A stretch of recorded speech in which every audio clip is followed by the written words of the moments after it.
சீமான் விஜயலட்சுமி விஷயத்துல பயங்கரமா சீமான தாக்கி பேசியிருந்தீங்க. ஒரு சமூகத்தை வழிநடத்துகிற ஆளுமைத்தன்மை இருக்கணும். ஒரு இளைஞர்களுக்கு வழிகாட்டியாக வரக்கூடிய தலைமை பண்பு இருக்கணும்.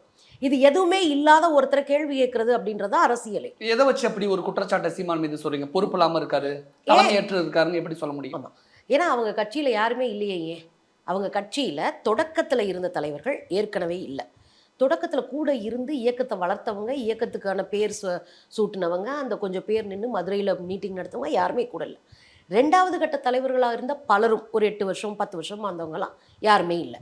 இப்போ 3வது கட்டமாக வந்தவங்க கூட வெளியே போயிட்டாங்க. இப்போ கூட யாருமே இல்லை. ஒரு 2 பேர் போனால் அவங்க மேலே ஏதோ குற்றம், அவங்களுக்கு ஏதோ விருப்பம் இல்லை, அவங்க ஏதோ முரண்பட்டு வெளியே போகிறாங்க. ஒரு கூடாரமே காலியாகுதுன்னா என்ன அர்த்தம்? அங்கே பிரச்சனை தலைவர் மேலே இருக்குன்னு அர்த்தம். உதாரணமாக தூத்துக்குடி திருநெல்வேலியில் நடந்த கலந்தாய்வு கூட்டம். அங்கே ஒரு கேள்வி கேட்பதற்கு சொந்த கட்சி தம்பி எந்திரிக்கும் போது வெளியப்படா அப்படின்னு ஒரு வார்த்தை சொல்லிட்டு அங்கே இருக்கிற பவுன்சர்ஸ் வச்சு தூக்கி வெளியே போட்டார். உங்களுக்கு ஞாபகம் இருக்கும்னு நினைக்கிறேன்.